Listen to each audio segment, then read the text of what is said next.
We'll pause it for now, though. Maya Hayes. Okay.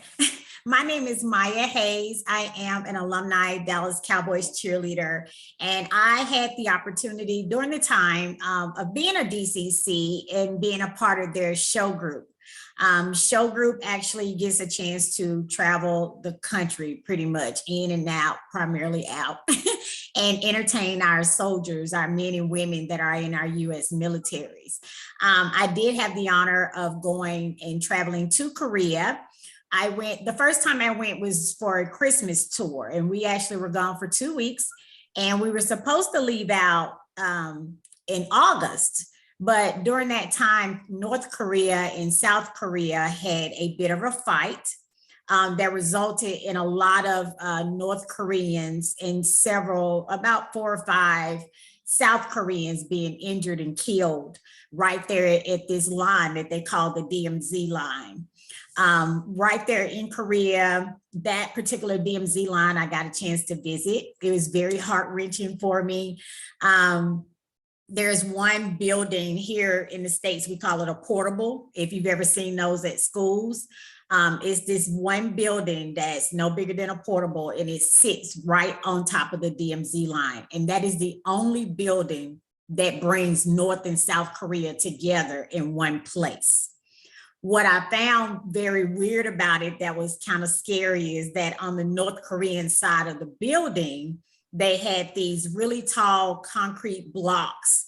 And if you've never seen a North Korean in person, they're no taller than 4 or 5 feet tall. And I was astounded by that, how short they were. But, and then on the south side of the portable, on the outside, they have these soldiers, and they're all dressed up, and they all have their arms right behind their backs. And of course, I wanted to take a picture with one so that I could show my grandparents. And as DCC, we're always taught to, place our hand on someone's shoulder or their hand. And of course, when I went to go and take the picture, somebody yelled out, "Don't touch the soldier, because if you touch them, they'll fight you." And so I jumped back, but I was able to get my picture with me standing side by side with one of their rock soldiers. And they didn't smile, they didn't blink. And the way that they situate them outside the building, one eye is on North Korea and the other eye stays on South Korea, which that takes a lot of discipline for them to watch out for themselves for any harm that may come their way. Also, we got a chance, we got a chance to go inside the building. And of course, a lot of the generals from our U.S. military that were there helping South Korea, we got a chance to look out these huge windows, and all you see from inside the portable is trees and grass. It's just a flood of greenery. Then all of a sudden at the top, there's this little thing that looks like a tree house almost. And there's this man standing in it. So I'm assuming he's the leader in North Korea, who had a pair of binoculars so that he can stare into that building to see who's inside the building. And that was quite scary for me and my other sisters that were there with me. But we managed to get an overview of what the fight was about between North and South Korea while we were there. We learned a lot. And I was awarded a plaque where I actually got a piece of that DMZ line. So during that fight, that line basically disintegrated. It's over 250 feet long, but right there near the portal is near where that fight happened. And so it kind of rusted and it broke up. So they actually cut off a piece and gave it to me. So I still have that DMZ line to this day. So I was really excited to share that with my grandparents. But one thing I did take away from that trip is we have to be very grateful here in the United States, because our military is the only one that is self-voluntary for people to join. Whereas in other areas, people are made to join their militaries, from young kids all the way up. So that's definitely one reason why we should always support our veterans and be grateful for where we live and how safe we are able to sleep at night. But I do have to say a thumbs up for South Korea. Their food is amazing. So I'm a foodie, and Pizza Hut tastes way better over there than it does here. Do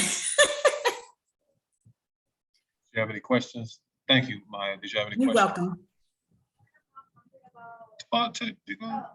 This is your early interview. It's not mine. I was just listening. I'm looking at the screen over here. Okay. I don't know if you all meet. You all meet?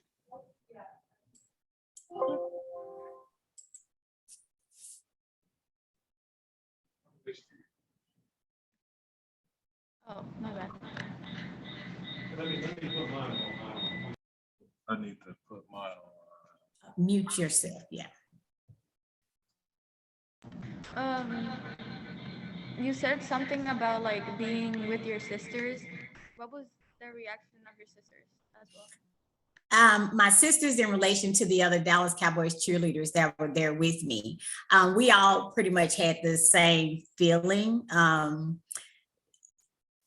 of us took away a different feeling from it. And I guess for me, being a Southern girl, it hit a little bit closer to me in knowing what that fight and that argument would be over. Of course, I was 25 when I was on the team, so I was considered a senior compared to my 19 and 20 and 21-year-olds who probably didn't quite understand everything that they were talking about. But we all, had the same rush, adrenaline rush while we were in there. So it was a really, really good experience.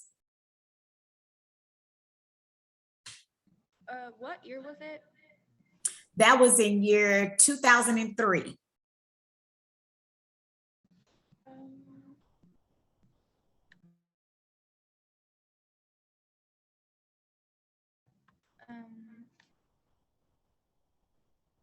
We're like, just let them know that you got a series of questions that you want to ask for your project. what was, if like, were you guys the only ones there, or like were there more people? Actually, we were the only ones there. Of course, our chaperone at the time, Marnie, who also was a Dallas Cowboys cheerleader in the 90s, she was our chaperone during that tour. And then Mr. Wayne Newton, who's a music superstar that you all might not know who he is because he's older, but he was there as well. A couple of celebrities were there on that USO tour with us when we were visiting troops. So some of them actually met us there at the DMZ line.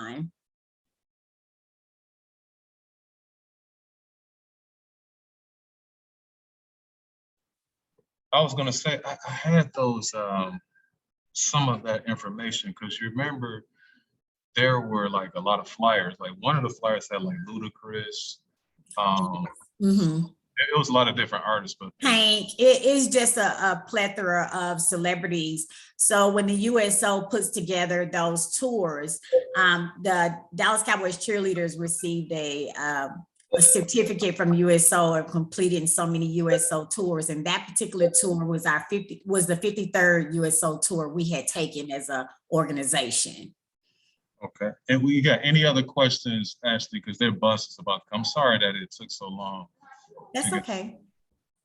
Anything that you want to say or anything that you have that you want to like share in closing, Maya, or you think that that's? Yeah, I would always tell, especially your students, it's amazing, this project that you all are doing, and any opportunity you all get a chance to travel, those things that are considered once in a lifetime, I would definitely say Seoul, Korea is the best place to visit. You probably wouldn't want to come back home very fast. I love it out there. Everybody's so nice. So. Okay. All right, Maya, thank you so much for sharing your knowledge on the DMZ line. I think that they're going to really get a lot out of what it is that you share with them. So I really appreciate you, okay? You're welcome. I'll send you some pictures of those rock soldiers and stuff. So if you want to show them to them later, you can. Okay. Are you going to email them? Yeah, I'll email them to you. Okay. And I'll text you a little bit later, okay? Okay, thank you. All right. Y'all stay safe out there. Bye-bye.